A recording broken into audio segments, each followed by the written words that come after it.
শীতের আমেজ শুরু হয়ে গেছে।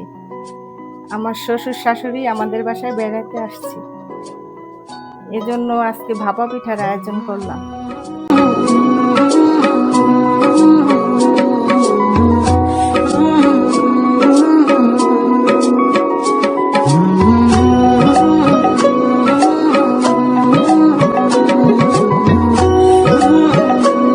সুতি একটা কাপড়ে করে পিঠাটা সিদ্ধ দিয়ে দিব।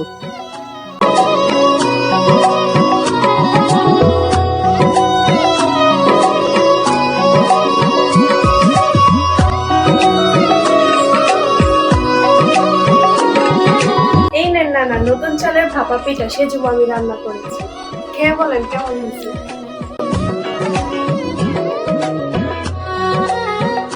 পিঠা অনেক মজা হয়েছে,